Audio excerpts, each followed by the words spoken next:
I visited Andrew McCauley to record an episode on the Odin project, which is a project that myself, Andrew McCauley and Andy Hosgood are working on, which is all about a peer-to-peer coaching group to really support the community within healthcare. It's something that I see a lot when I'm interacting with people and business owners and clinicians, is that they do like that connectivity and support with each other. So it's something that I'm really excited and passionate about, and Andrew and I sit down and talk about it in the amazing town of Falmouth, and hope you enjoy. Andrew, great to be down here. I've been invited down by you very graciously to come to the beautiful Cornwall area. So we've got the amazing Falmouth. Is that Falmouth Bay? Yeah. I mean, geography names, I should know that by now. It's one of those things when you live somewhere, people kind of go, how often do you go to the beach? And I'm like going, actually, probably not as much as I would if I was on holidays here. But. Yeah, no, it's amazing. So we've been here a few days now. Gabby and I have come down. But one of the main reasons was that, you know, we've been working on things probably for the last few years now. And I was keen to come down, chat to you, always keen to get you on the Leading the Field podcast as well. And so the subject of this one is all around the Odin project, which is something that you, I and Andy Hosgood are working on. So talk to me about where that's come from your perspective. Yeah, well, I suppose the best place to start was probably when we met initially. And that was back in, I think it's about 2 years ago, at Therapy Expo, where a good friend of ours, Dave Barrow, was, I was doing some stuff with Rehab Guru, and I did a talk, and he was like, God, it was kind of like, I'd never been to Therapy Expo or that kind of conference before. And I was obviously really kind of concentrating on my talk and what I was going to do. I wasn't really even thinking about what the conference would bring for me, other than I'm going to do a talk, get good practice. I like doing it. I was hopefully trying to get the message out about what I was doing. And Dave said it after me, he's like, oh, there's a guy I think you should meet, you know. And I was like, going, okay, grand. So then we kind of came up to your stall, and interestingly, earlier in the day, I'd met Chris Myers, who's another friend of ours, and I'd seen him and I'd met him, and actually Katie from PhysiQuip was there, but we didn't. It's kind of these kind of sliding doors, weird things, and she kind of said hello, and I said hello to Chris, and he says, oh, I'm going to go and do a talk, and I didn't realise it was for you guys. Anyway, so we got up, and I'm sitting on the side of the wing where you're talking to somebody, and because obviously, again, I'm not used to talking to anyone in the sales industry or anything. Like the salespeople, I stay away from them actually. That's my genuine thing. But so I was looking, and Dave was like, "Oh no," you know. I said, and I had it in my head. I was like, "Oh no, he's going to be one of those kind of like he's going to come over and go, oh, what, Andy, you know, yeah, oh, I'll get free for £1, you know what I mean?" So I had this kind of impression in my head, weirdly, and he says, no, Andy's a good lad, you know. So you came over, and then it was quite interesting because you were completely not that, which has made me laugh. But then we kind of, through a good conversation, known people, you nearly went to university up the road from me, but kind of, I suppose what it was this kind of informal chat leading to then, from that, just going, actually, people outside of just me and physio and education, actually, this is really good stuff. And then we kind of, good stuff, but you know what I mean, I was kind of going, all right, this feels good, and this kind of feels like, oh, there's opportunities here, where I wouldn't have seen opportunities before, especially in that kind of area. Or if I was at the conference, I wouldn't have gone up to your stall probably, and I probably wouldn't have chatted to you. And I'm thinking, right, well, why wouldn't I do that? And what were the barriers to that? And how can we make that a little bit better? I suppose that's kind of where I suppose the seed started. I wouldn't have probably been conscious then, but I think that's what's kind of come out of that. Because then we followed up. Obviously, we kind of got on. We had a very similar philosophy, and then from there we kind of grew out of really good opportunities. And then we came back the following year. And when I came back this year, because of the connections I'd met, I developed over that year with you, and then meeting Andy Hosgood. He came to see my talk, and again we developed more connections that way. And it just kind of thinking, this is how education, or certainly conferences, should develop. That kind of meeting people, having like-minded people, growth mindseted people, get them in a room and having conversations, and then next thing, ideas were coming out of nowhere. You know, so I suppose that's kind of a really long answer to how it just started to ask questions. We started to ask questions. Where's education going? You know, how could we be doing it better? What's your take on it? Yeah, no, I agree with you, and I think that's a really good example where I think I've never really been a massive fan of the traditional form of conference because, as you said, I feel like it creates a barrier between industry as us and you guys, and I think there's just there is that inbuilt thing of like, oh God, don't have to speak to a salesperson. Yeah. And then I have my own frustrations, insecurities, where it's like, well, why do I want to speak to anyone who's got that mindset? So you're trying to. Yeah. I think there is just a natural barrier, and I've never found them good. Even when I was employed, I've never been a big fan of it, just because I've just thought I don't think it's a good way of doing things. Whereas when you actually start talking and you do find people that are of a similar mindset to you, there's massive opportunities. And yes, we're coming at things from slightly different ways and perspectives and businesses, but ultimately it's the same thing. Driving opportunities, interaction, growth, excitement. It was exciting, wasn't it? Yeah. Like we didn't have a specific thing that we were working on then. All right, we started working on from a strength diagnostics and force plates and the strengths by number stuff, which is great. But that was almost like, right, well, it just makes sense. Let's start working on that. You're great in that sports science, physio, rehab. The education you do is really well received, and that's exactly who I want to be associated with. But then beyond that, I think I could see there was something. I couldn't really put my finger exactly on what it would be at that point. Yeah.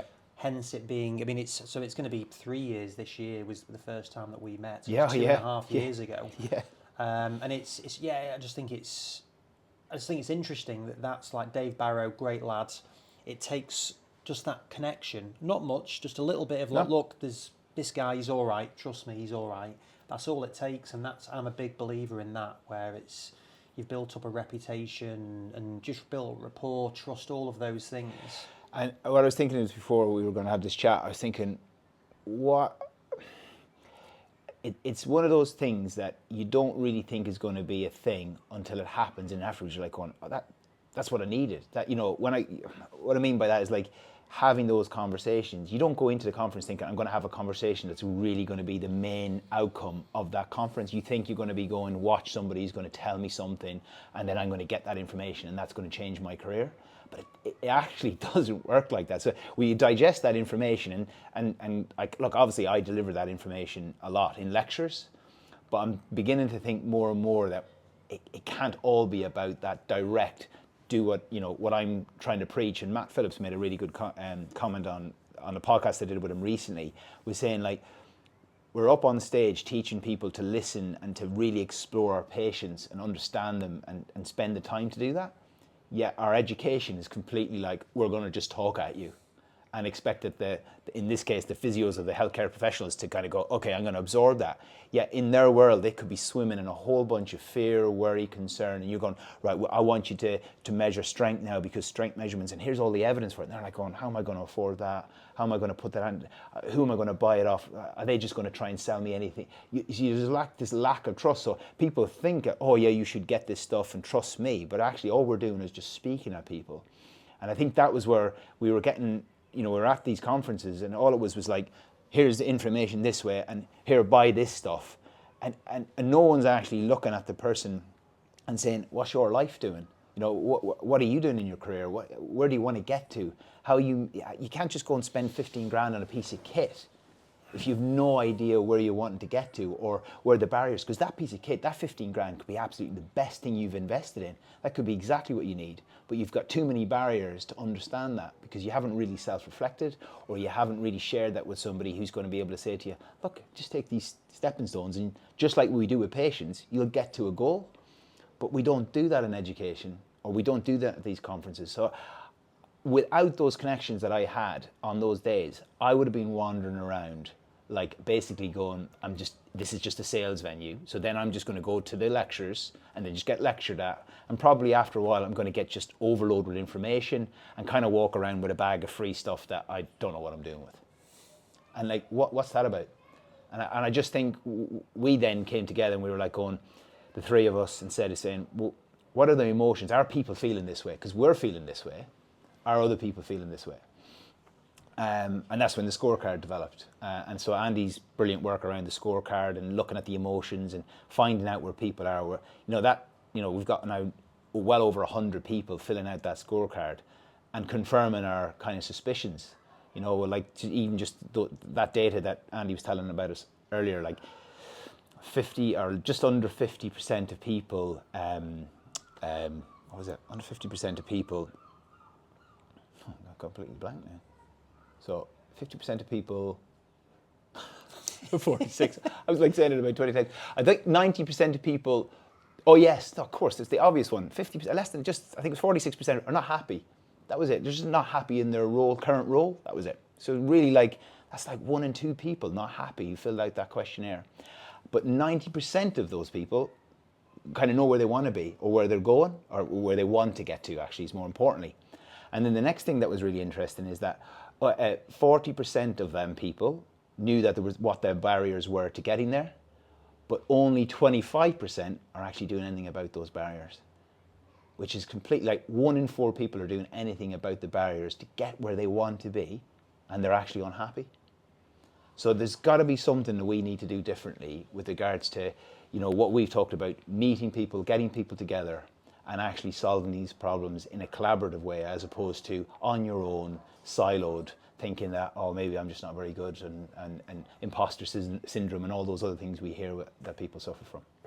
Yeah, no, I think you mentioned some really good points there, and there was a lot to think about it. Like, I suppose if I reflect of even me on this holiday, so I don't take that many holidays, and then when I come away, I'm like running a business, but I'm stressed because I'm leaving the business, and then I'm stressed because I want to switch off. So I go through that. I was actually analysing this, and it's like Monday's great. Monday, 1 day off, fine. Tuesday, a little bit stressed. Wednesday, I'm like, shit, I need to get back and I need to interact and I feel like I need to do something, even if they don't want it, the team. Yeah. Thursday, today, much better. Friday, it'll be absolutely great, and I'll be like, God, I wish I could go back to the start of the week and do that bit. Yeah. However, I know that having dealt with so many other people in business, like you running your own business, there's so many people out there, and it's hard to take a holiday. It's hard to, but yet so many people that's just one instance, but so many other owners are going through similar challenges of things. And a lot of the time you just think, God, why am I getting caught up in a loop of this, or you're getting caught up in something? And you do know where you want to get to, but then how do you do it? Like, really, I'm part of a group which really helps me, Vistage, and it gets me out of my environment with other business owners, so 14, 15 other business owners, and it's very much sharing of problems, opportunities, and all of those things. And I find that so valuable that you are coming out of it, and I may reflect on that point that I've mentioned about taking holidays, and it really helps you with it. And I think there's so many of those things as a business owner, but I think particularly within the physio world or healthcare, because they tend to be quite small businesses and there's not that many, who else you talk to? Is that your competition that you're talking to? Do you want to share vulnerability with other people? Yeah. So how do you do that? And I think there is that. I think that data is very reflective of what I see when I'm in football teams, practices. There is frustration, there's stress around money. Financial was another big one out there, that I think it was around 30% of people are not happy with where they are financially with things. So that's one of the most stressful things, isn't it? If you're financially stressed about your business or what you're doing, that's a massive burden. Oh yeah. And that's the thing. I when I met Andy and we were chatting, and it was nearly, it's always perfect timing. But I don't think it's perfect timing because I'd done a lot of prep work. I was asking myself questions like, I can't carry on the way I am. So I would have been one of those ones where, I suppose if you asked me, was I happy with my job? I was like, yeah, I am. But there's probably a place I need to get to for me to be able to do exactly what you're talking about, is just to switch off and have a bit more time. Because from a private practice point of view, I'm on my own. So if I don't work, I don't get paid. Obviously, I do NHS work, which kind of helps with that anxiety around if I take some time off, at least I get some income that way. So there's definitely some experience myself on being able to financially be secure with that. And the problem then is what the risks are, and what I've been kind of, when you're trying to grow, because I didn't want to employ people, because again, that's just not what I wanted to do. It's just, it was then going to be, I'm going to run a business like it's a bit, and I'd have to spend my time doing that. And I enjoy conversation. I enjoy communication with people. That's my thing. That's why I set up a podcast around communication. I enjoy the chat. I enjoy solving people's problems that way. So I didn't want to come away from the therapy side of things, but at the same time, I can't keep going at that level of pace. So financially, I could definitely understand why people go down the route of where they kind of fall into, well, how am I going to get that? Well, okay, here's how you get patients, and here's how you get leads, and this is what you do. And there's a lot of stuff out there, and again, that's quite useful, but it's just quite mechanical, isn't it? Get leads, get patients, and then get paid. And if you get more of them and you keep that going, that we're in that kind of early like tumble, you know, that's how you get it, and you'll get out it that way.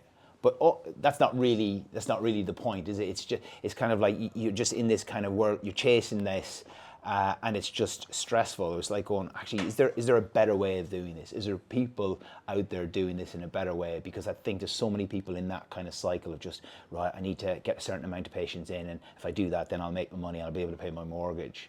And if I don't do anything outside of that, I'm running the risk of you not being able to pay my mortgage or whatever it might be. I think that's a huge part of people's concerns, and certainly would have been one of mine. So, but then I speak to people like yourself outside of outside of my direct like rehab, or I speak to Andy again, who's also run clinics, and I'm energized by the fact that you're like going, you can do this, you can try that.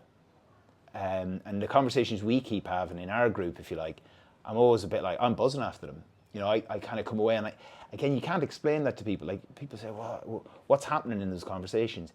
It's a real friendly, which sounds really cheesy, but we all trust each other from the point of view, you're not going to be made to feel stupid.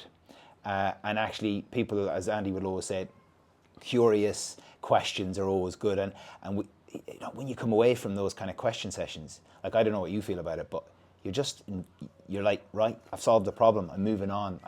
It's just that really, it's the optimal critical feedback, isn't it? You know, I don't know what you think about that in itself, especially with use of Vistage as well. That's probably on steroids. Well, no, but it's just, what Andy does is very similar to the process that I'll work. That Hamish is our chair there, and he's great at that. And I find it hard. Like, it's difficult. It is, yeah. They ask you to say, right, well, because I like to get to an answer of something, and then Andy will throw another fucking question in. I'm like, oh, for God's sake. No, I've got that now. But I know it's right. I know it's right to say, right, it's okay, I've done this, and he's like, right, okay, so how are you going to make sure that you can continue down that way? Yeah. And I'm like, oh, God, I've just solved this now. However, I know that's the right approach, because you don't ever solve anything, really. It's always, how do you look at yourself? Like you mentioned about what you want for your business, and what you want is different than what I want, and that's not that one's right or wrong. Yeah.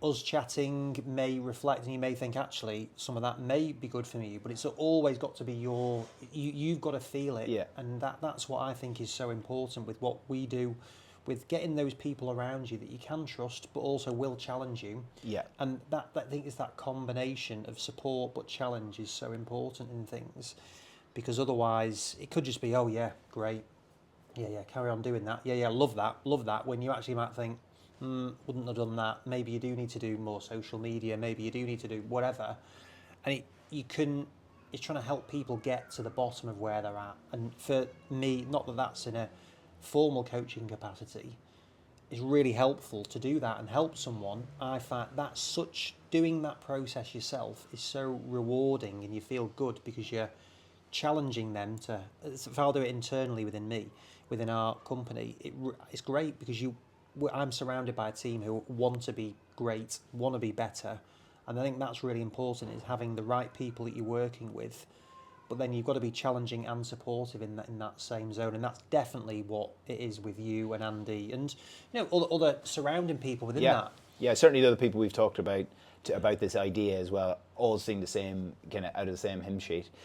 The other thing I wanted to mention, which just came up there, is that I've never come away, like when I do my course and I ask how many people do communication courses or work on the communication formally, generally there's not many, very very few.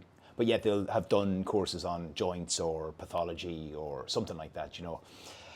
And it's amazing because 90% of our jobs, if not 100% of our jobs, communication and getting better at it. And I think there's this kind of, as I've spoken to lots of people on the podcast about why do people not kind of somewhat value the skill of communication or coaching? And there's loads of debate within that in itself, but certainly I've never come away from any coaching or communication training, and I've done quite a bit now, and not gone, feels good that. But at the same time, gone in going, this is a bit wanky. This is going to be a bit wanky. I remember I did this motivational interview with Karen Evans. I always mention her because she got me really good on her course. She's a South Wales motivational interviewing coach. And she came down to Cornwall actually, and she did this, and we all sat in a room in this big, I remember in this like horseshoe shape, you know. Immediately I'm going, oh my God, you know, this is just going to be cringe, right? And I was just thinking cringe. So we did that thing, and she just delivered it in a way that she was funny. She just did all the communication. She just knew how to handle the room. She wasn't new to it. She's just a natural communicator. She was perfect to do the job she was doing, you know. And that's not always the case, you know, and those kind of things. And at the end, she was like, let's go around the room and see what people's feedback is. And I just remember going, this was just so much not wanky as I was expecting it to be. And she started laughing, you know what I mean? I was like going, this is great. And from there, it motivated me, interestingly enough, to kind of do more of it. And so then anytime I've done coaching courses or communication courses, it's always the same. I come away feeling better and more focused. And each time I do it, I feel myself even kind of like, you know, opening up other little kind of avenues of thought and being able to kind of go, right, that's what I need to do, that's what I need to change. And it's that little, it's not massive stepping stones to where I want to be, but it's getting closer and closer. And if I look back over 10 years when I started doing the course, for example, I'm like going, the amount of stuff you do in that year, but it was all because of little tiny steps.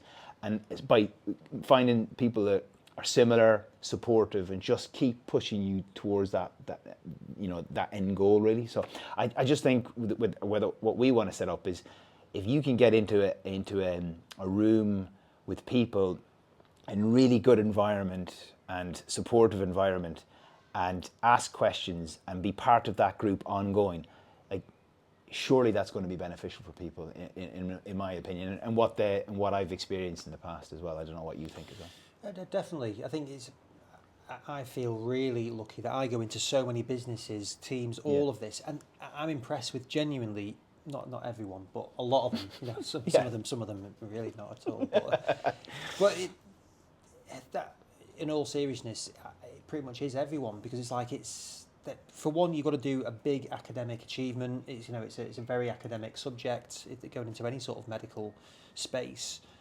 But then a lot of them are in business, self-employed, working in sport, whatever it may be. It's really hard. It's like you're doing something that's really challenging. So I've done like over nearly 250 podcasts, and I'm genuinely love every one, because you're getting such a great insight from these people, and I'm picking people I'm naturally impressed with anyway.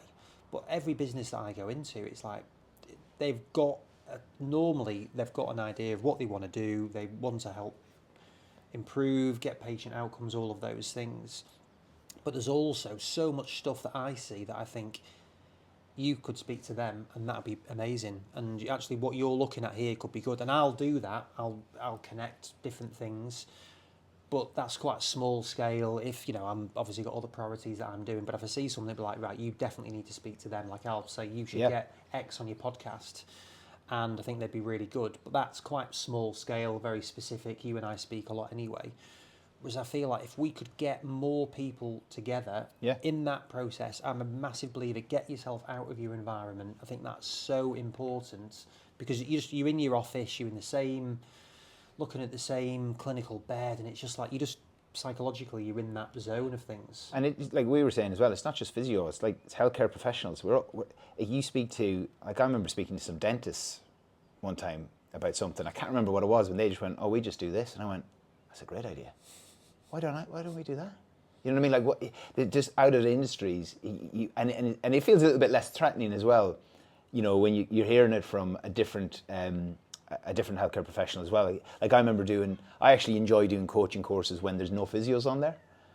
in some ways, because you hear you get like health and well-being coaches or nurses, or and they say stuff different to what I'm used to hearing, because physios often speak in a similar, because they see the same research or they hear the same influencers, so you get them all in the kind of, we're all guilty of our own biases and silos and stuff, so you start to hear the same stuff, so you start to believe in everything being the same. And it's the same reason why most physios their websites look the same, they say the same stuff. And you're like going, if you're a patient or someone trying to find something, it just all looks the same. And you're like, where are you at with that? As from a marketing side of things, it's not very good. Whereas like, how can we get people to maybe look outside the situation? And I think, talking to people like Mike James, we've always said, I rarely read books on medical stuff anymore. I read psychology, marketing, FBI books, things like that, where you're just looking and going, wow, they just do that way better than we do. Or we're doing it with patients, but not doing it with our business. Again, you know what I mean? Like, how are we communicating with our staff, or how are we being leaders? Are we doing it like we would want our patients to do towards their goals, or are we just doing it in the way we've learned, in a certain kind of rigid way? And again, you won't know that unless you're in a room full of people kind of going, you know what? How do you do it? What do you do? And I think one of the things that we haven't touched on maybe, which is really important, I think, since COVID did some really good stuff. There's lots of stuff online now. You can work remotely, and I can help people more that way. A lot of podcasts were started, for good or bad. But what you have with that is you've kind of lost this idea that in-person stuff. And like I said earlier on, in person, just talking to people, that's how I deliver courses. People come, that's how you kind of do it. But from what we're trying to do, we're really trying to turn the mirror on the person. You do need to be in a room with other people, and you kind of have to feel relaxed in some way, and you have to kind of get to know people to feel vulnerable. So we're, with our planned workshops, we're hoping to really create an environment for that to thrive, so that people really feel comfortable, not in your usual hospital environment. You're in an environment where you feel really relaxed, it's quite nice. And then even in the evenings, the importance of that informal chat, that you're not just sitting around a table trying to talk about your business. Actually, you're just talking about your kids or your life, or your ability to not switch off and even reflect on that, and get that trust built. So like what you were really kind about with Therapy Experts, you brought us all out for a meal afterwards. And that was brilliant. That formed loads of the bonding that occurred afterwards, and that just builds that trust. And only that comes from that kind of exposure. Like, people talk about trust all the time, and you need to be trusted, you need empathy and all that. That only comes by doing those kind of things. You can't just develop that, and people will have facades, and people will bring up, barriers when they're in a room full of other professionals going, well, I don't want to be the one saying I fucking do this, you know what I mean? And the amount of things that Andy pulled out of me when we did a coaching session, because Andy has that skill of being able to make you feel relaxed and be able to kind of be like, yeah, I do that. I know I'm being stupid, and he just was like, grand, now we know, we can do something about it. And if you've got a room full of 15 people doing that, or 20 people, whatever, and you've got a group that you can continue to rely on, like that's unbelievable, isn't it? Like, the power in that, in a group is, and we've read many books now, God, how many books have come through on there? I was like, fucking hell, like listening in 3.5 speed, you know what I mean, to try and get rhythm, But like, they're all saying the same thing, aren't they, around groups? You like the likes of Seth Godin, and you likes of that book, You're Invited. They're all kind of saying this importance of collaboration and group support. And I think we're missing, my point about the COVID thing is we kind of missed that in person a little bit, but I think we need to change it. I think that's why we've developed what we've developed, Definitely, yeah. I mean, I was talking to you about that film that Gabby and I were watching here, and you look at those times, like this is, we're talking about like 40s, and there's nothing to do. Like Sunday, there's nothing to do. Like, there's nothing to do, whereas you look at it and you think, God, that looks crap. But then you actually think of it, it's a very simple life, whereas at the moment you're doing stuff all the time. There's social media, emails, calls. I'm like checking my stuff, LinkedIn, right, how many notifications have I got? You're wired that way. And it's not healthy, really. It's like you're constantly looking for that, and it's like, what do you actually, why are you doing any of that stuff? You can be doing stuff all the time, whereas I feel like getting out of that and say, the way Andy is so good on stuff is that I find him very supportive of me personally, because you have your massive imposter syndrome. My God, am I doing a shit job leading PhysiQuip? And he's just like, he'll just help you reflect on that. And he's like, when did you last give yourself credit for doing something, or whatever it may be? I find him very supportive of me, which makes you want to be more like that yourself to other people. Yeah. So it's like, how do we create more of that style of support, really? Because I really don't think it's particularly bad, I see, because again, I interact with a lot of other businesses, and I think it is really tough in that, in the healthcare space. So I think it's really important to get people from different environments together and not only learn from a skill perspective, but just a support perspective. And how do we do that? And I think a combination of in-person and digital, because it also in person does give you the stress of, you've got to come down here. How long have we been talking about coming down here? Whereas you do it on Teams like that. So there's brilliant benefits for that. Sure. So how do you create that combination of, you've got constant support, but then you're not in a WhatsApp group that's pinging, as I'm in 10 of them, because that gives you stress. So it's trying to get the balance of all of it, really. And that's what I want the Odin project, from my perspective, is how to create something that would make me feel good as me. Yeah. Because I can see that would help so many other people. And how do we help create something that just helps you be freer, more supported, clearer? I think just being clearer. And that's kind of reminding me of kind of like, you're going to have people from different kind of mindsets and learning points and anxiety around sharing, and all, we are all totally different. Filling out, I filled out a kind of personality, I filled out loads, and I filled out one recently, and you actually see the rest of the group that are going to be in this coaching, and you can see that they've all filled it out as well. It's like a matrix, and you can see there's like 6 people, and they're all different. We've all had different, out of the 4 characteristics, the combinations are all different. So you're like, and I kind of, it was the first time in a while, that people are different when you learn, or when you're in a group, but sometimes you just still talk in the way that you think you're going to understand. So like as an educator as well, like recently I kind of went, like, I talk about neurodivergent a little bit, and I kind of went, actually, someone said, oh, I'm ADHD, and I went, all right, I said, anyone else? And someone said, I'm autistic. And straight away it's like going, why am I maybe gaining that information at the very beginning? Because it could be really useful to be able to kind of talk in that way, or maybe even not pull them out because I do practical stuff and I like to be interactive and have a bit of a laugh, but I probably work it out subconsciously. That person does not want to be involved in this conversation, so you kind of back away. But it would be quite nice to also, to make environments that we're trying to create in the Odin project, so that even if you don't like speaking in groups and you're not really comfortable with that, sitting in that environment may change. So you could be, like we talked about, like, well, how would it go? So that you're always going to get people out of the trap straight away talking, and they're keen to get it out there. And actually, I think that's perfect for a group. You want somebody to be the pick me. And then from that, then other people start to kind of go, actually, that guy's getting, or that lady's getting, there's loads of benefit out of that. I'm getting benefit out of that, and it's not even my problem. Or those problems are the same as mine. So now I feel a bit more confident to be like going, actually, I've got that as well. Brilliant. And mine's a little bit different, but we can share. So, and then later on that evening, who knows, when you're having a few pints and you're maybe relaxed if you drink or whatever, but you're just having that kind of drink and kind of going, that thing you said. So if you're that type of person who doesn't like to be out in the open, you can still take that information and then later on get it out of you. And maybe over time you'll start to kind of go, yeah, maybe I need to change my mindset around that, regarding being neurodivergent or not, because everyone's that little bit different. So I think it's anyone who's listening who wants to get involved in this kind of thing, I think it's good. Our mission, all 3 of us have said, we need to feel safe, collaborative spaces is what we want. And then after that, trust and rapport will grow, and then results will happen. Yeah, definitely. As well as like, we're not saying we've got all the answers on any of this stuff. It's just an idea it's a good point. So that hopefully that doesn't come across like me, Andy, and you are telling everybody as a to be honest, we've just did a little bit with you actually.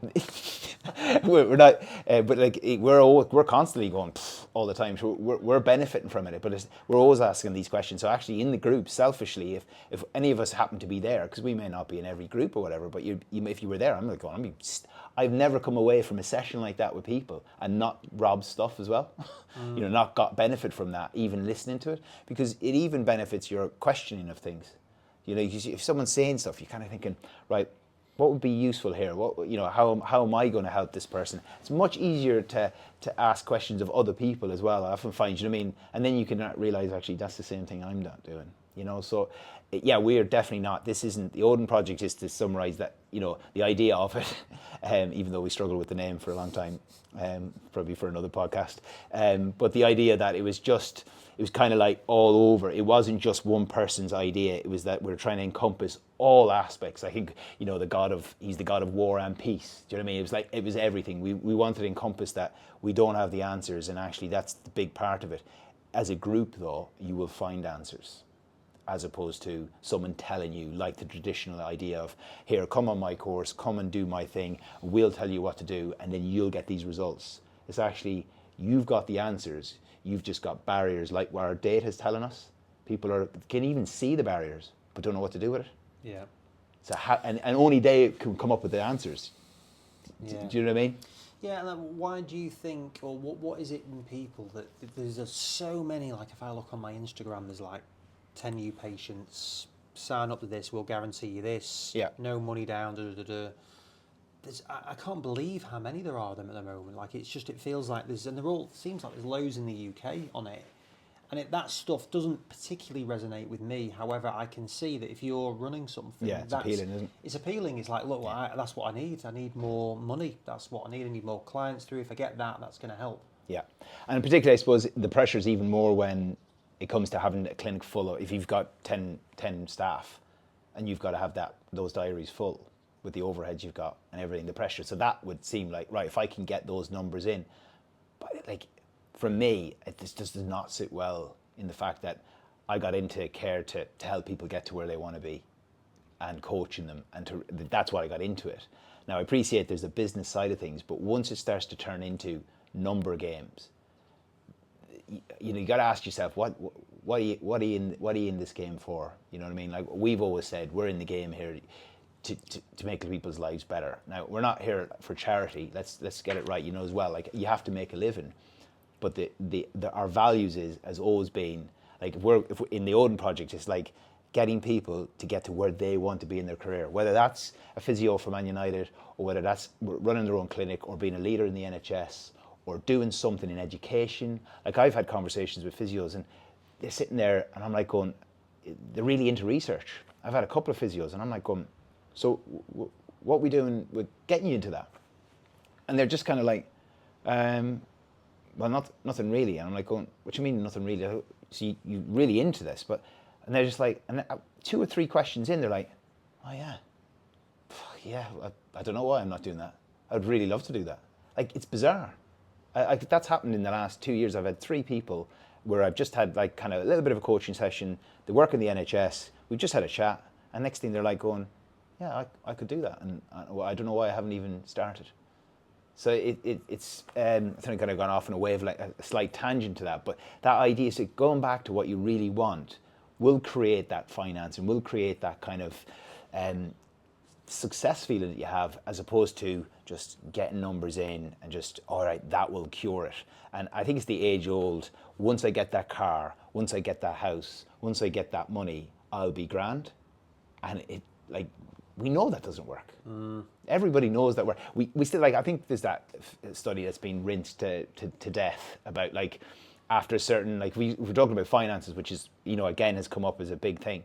I think, what was it, after 100, I think it's probably got up to about 100 grand. Or I think after a certain amount of money, and how they looked at it was everybody who earned, so if you earned 50 grand, you wanted 3 times as much. But everybody at every level said 3 times as much. Yeah. So it was like, if you earned $1 million a year, you wanted 3 million. That would make you feel better. Which is that was the, I knew there was like, happiness wasn't going to go up after 75 grand, and I was a bit like, I reckon it might do, you know. You're always a bit like, nah, I reckon 100 grand might be making me a bit happier. But that one about everyone at every level wanted 3 times as much, and that is a perfect point of, you just move up. Yeah. You know, and we are in that chase. You know, we are exposed to, we're in a capitalist country. The drive is constantly to get more, to be more, to do more, to get goals. And you know, for the likes of myself and yourself, that's why we find it hard to switch off, because you know, we are driven a little bit, But sometimes, is that healthy? Is that really getting to us where we want it to be? And I think that's kind of some of the questions I need to keep asking myself, now and again, of like, where am I going with this? And I think the essence of the project we're trying to do is hopefully people start to look at this in a different way. They turn the mirror on themselves and go, actually, I think I want this, but actually, this is really more what I want. And just getting people to maybe challenge that, which I think is very difficult, but I think you'd hopefully get people feeling a little more happy about things. Well, I think you never solve life, do you? You never crack No. it. You don't do it. It's just like, and you're probably not with this, so maybe I'm not sure this is going to be. But you know what I mean. And give you just different perspective on things, and your goals change, Yeah. your priorities change, and you constantly like. I want to switch off, but I love my work. I love doing it, and it's you're always trying to find that what is balance. I don't really like the term balance on it. Yeah. Trying to find how do you fit it in whilst keeping everyone happy. As you're trying to do everything. And you never absolutely crack it, but having an environment where you feel like you can relate to someone else on it is so important. From my perspective, and I'm sure for other people as well, is just to be able to talk about it. Yeah, well, like that. Yeah, no, that's a really good point. It's that reassurance in the moment. You can have that big goal or whatever, and you're always going to strive for it, as you said. Like striving for things and being passionate about things. Yeah, like it doesn't switch off. Like if you're into it, and it's a curse as well as a whatever. It's positive and negative, but like each day, like everybody in the world experience positive and negative days, but it's just on those days when the negative ones, it's rough, it's proper rough. And if you had a place where you could go, where you could just kind of go, you know what, I'm having a rough one. I know where I'm going. I know, the world's not ending, but it's just a bit shit, or I've had a shit week. And you've got a place where you can get some support to just kind of go, you're grand. The amount of times I've had messages off you or whoever or my brothers, or you're just in that moment. But if you had that, you just need to go over something with somebody. And I've had it many times even with Andy as well, where I just ring him up and I'm going, you know what, where am I going with this? And he just said a few things and you're like, okay, it's not cured it. He's not, it's not taken away, but I can survive the rest of the day today. I can be just right, okay, perspective, which sounds really kind of classically, oh yeah, that's good advice, and oh yeah, well of course you're going to do that, but it's not. I don't think that's it, and I think that's like you're saying. You're seeing a lot of people. You go around to clinics, people are stressed. The scorecard is telling us people are stressed and not happy. So it's like going, how do we help people? Because that could stop people getting to those really good places where they could, really make a difference to the world of physio or whatever they're in, but they're stopped because they're concerned or worried, and they just don't have people to get them through those tough times. And then once they get through it, they're actually, oh yeah, we go again. Yeah. So yeah, as you say, you're not making people happy, but you're certainly getting people to be able to cope and be a bit more, I suppose, contented. Yeah, and just challenge what you maybe you do want as well. And I think being able to share that, I think there is a lot of competition because it's quite regionalised, or that someone's down the road that competing, particularly in this. And I think as well as being able to share the bad times, is being able to share something that you're really proud of and happy with. That you see so much hate and stuff. If people don't want to put, look at them putting that out on social media or whatever. But it's like, well, you should be able to celebrate when you've done something good. Like I think we've got a healthy balance where you can put something on where it's like, fucking hell, that's brilliant, that's amazing, well done. You've done that, that's class, well done. You've won that award, you've had a little win here, you've got a great testimonial, whatever it is. I'm a big believer you've got to be able to share like the positive stuff as well. Because you do have a lot of people that will have that sort of element of jealousy or whatever. And I've certainly had a lot of chats on my podcast around that, and people get get absolutely hammered for achieving or doing something, which I assume would come from a fearful or jealous perspective from other people. So it's like, no, we want to create an environment where you can say, look, I've done this and I'm pleased with it, and get that reinforcement on that as well. So I think at both ends of the spectrum, having a supportive group is massively, you should always celebrate any achievements. Human nature likes connection, likes support. It don't matter who you are. The bullies are insecure because they were bullied themselves. They've not had that support. If you look at the psychology of people, most people generally like that.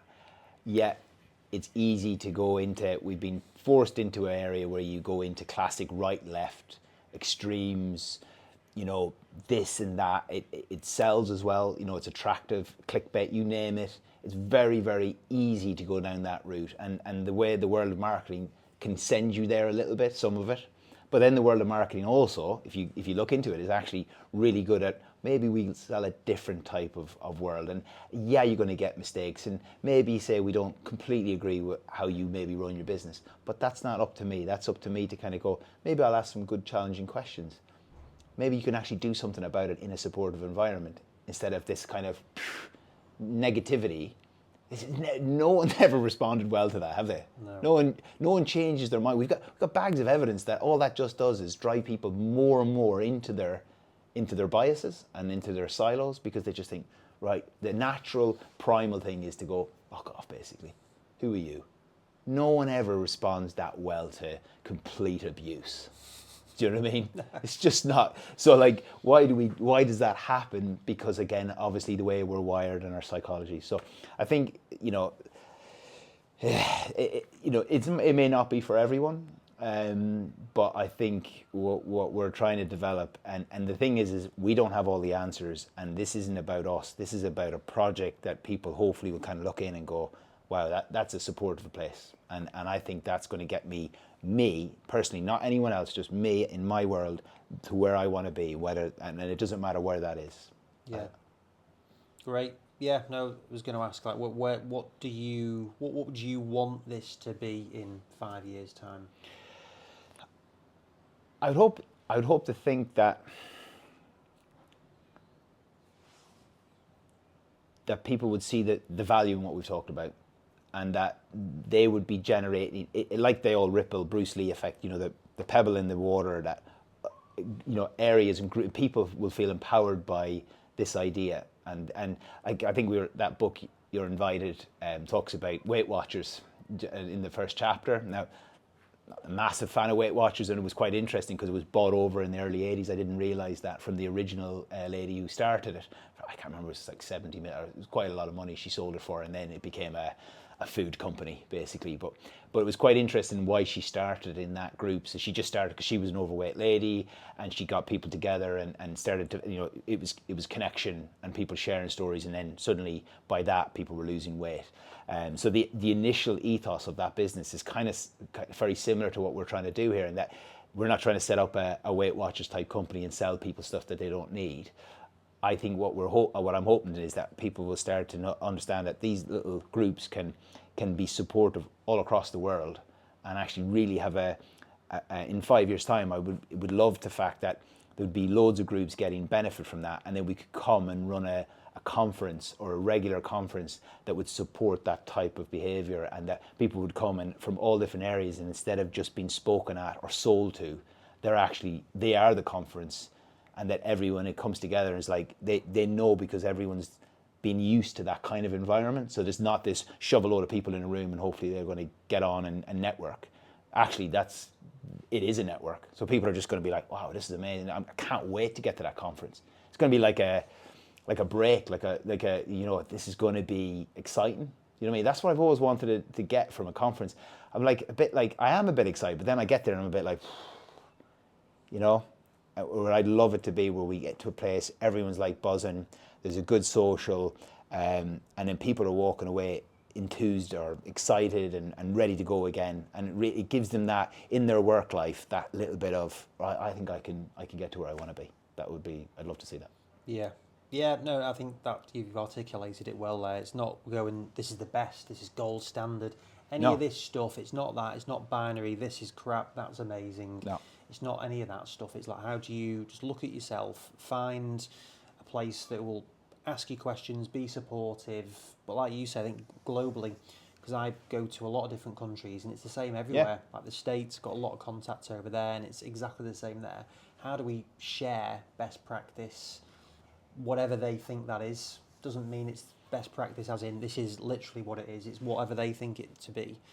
And I think it's a really exciting opportunity to create something where we can all just have a positive, supportive community. And yeah, I'm particularly excited about it. So it's going to be good. And before you go, you've basically sent me pretty much the entire Rory Sutherland's Alchemy on there because I know you're a big fan of it. So give me you can talk about alchemy, but any other books that you've really just resonated with and just thought, wow, that is what you envisage or what your philosophy is. That's a good question. The alchemy is a great. I've always liked one of the first books I read, which actually in that world, I suppose, would be Purple Cow by Seth Godin. That was that kind of real light bulb job, because you're just like going. It's such a simple, it's a great concept. He's obviously brilliant what he does, but it was just that idea. You drive along a field and you see a load of cows. It don't matter. You see a purple cow and you're like, oh, there's a fucking purple cow, And that idea, just taking that simply as your business, it needs to be a purple cow really, or you're just basically vanilla in some ways. I'm probably hijacking a whole book, but it was a really simple, easy book to read. And I remember just kind of going afterwards going, how am I doing? How am I teaching? And what would I like to see? What would stand out? Because the problem with a lot of healthcare is there's this idea of professionalism and what that actually means. The problem is we don't actually have any, you have proper professional standards when it comes to working in the NHS with patients, and there's certain things, you've got to be professional from a, even just a legative kind of thing. You need to do your notes, you need to speak, you have to be polite, etc., which is kind of human nature. But this idea of professional, what's professional, even in the teaching circuit. So again, you're just talking to a bunch of people in a room. What does professional mean in that situation? So I think the medical industry can learn an awful lot from other industries around delivering information, because we're all same people digesting information. We all watch movies. We all do other stuff outside of healthcare. Yet when we get in together in healthcare, we all have to sit there and we have to listen to it and we have to be delivered in a certain way, and all has to be really kind of boring, basically, in my opinion. And you've heard before from me or other people on your podcast, school and that kind of sitting down and listening for any length of time, more than 20 minutes, is hard work for me. And I think it's hard work for most people. You know what I mean? Just sitting there listening, trying to take information in. It is difficult. So why are we not delivering that in a kind of a more exciting way or a different way? So to kind of answer your question, that purple cow and that idea of just thinking differently. And alchemy is great because he's saying it doesn't all have to be alchemy. But it kind of correlates a little bit with how we see pain. So his idea that, look, psychologic, we do things that are random, more expensive things we're more attracted to, and all that trust around, I think what the drinks bottle in China. It was a brilliant story where he was talking about this drinks bottle ran out of material, or the factory that produced this bottle had less and less, so they basically couldn't produce it. I think the price of it was 20 quid, and they just had to go to 50 quid because of and they sold more. You know what I mean? And that's just his pricing, but he just story after story of the human brain is mental, and it all comes down to trust and what's to call it, status and all this kind of stuff. He talks about a Ferrari in London, the most stupid car you would ever buy in London. It's only a status symbol. There's nothing else for a Ferrari in London. You can't even drive. You're going to be paying a fortune for, for tax inside the city. It's a status thing. Yet people will buy a £250,000 car to drive it at 20 miles an hour around a city that they're going to get charged more for. It makes no sense whatsoever. So that book just looks at the way our brains work, and pain's a bit like that as well. Pain is you just have to look at how mental pain is and how we decipher. But when you try and explain it to people really struggle with it. So you can't. They you say, as he says, you're never going to be fired for being logical. But if your idea is really out there, and it goes wrong, you will be fired rapidly. But if you are logical and it doesn't work, you'll still be patted on the back for trying. And his famous one, I'll finish on this though, on the alchemy one, was that he says, if you were trying to compete with Coca-Cola, as a soft drink, what would you do if you're in a soft drink company saying, well, how are we going to rival Coca-Cola? And he was like, well, the last thing you were going to do was going to make a smaller can, charge 4 times the price, and it's fucking rank. and he went, and he's like, going, Red Bull did that, and it's just like, that's a perfect example of it, isn't it? And it just became a thing, and now it's like extreme games and all this. So like, I know some people like the taste of Red Bull, but it is an acquired taste, and it was a little bit mental. But the human brain is mad, and I think when you see more of that, you start to open your mind to, you've been in this medical course, this degree, you've been told all this, and you kind of believe it all, and you're trying to. There's so much information that you have to deal with that you have to put it in boxes, and then you're dealing with a person who's completely like, got all sorts of going on, and you're like going, right, well, if I put that on there, and then you're telling me stuff that doesn't comply with this, it's a nightmare. Really, when you look at it and you break down medicine, it's really difficult. Unless there's a bone sticking out of your leg, we're really dealing with complicated, emotional beings that maybe like wearing things that make no practical sense whatsoever because of status or whatever it might be. So I think more about books like that, those two come to mind because they just, and they're really fun to listen to. And you can't hear enough of those studies when you kind of go, yeah. And it's the age old, you really are always learning. You really have no idea. You have no idea. And it keeps you, if you want to use the old Erling Haaland, humble. It does keep you a bit humble and be like, yeah, people are funny. And sometimes you're not going to work them out, and sometimes you're not going to get on with them. And I always like to be reminded of that. Yeah. Great. Lovely. Well, I've enjoyed chatting to you, and I'm looking forward to getting the project up and running. Nice one.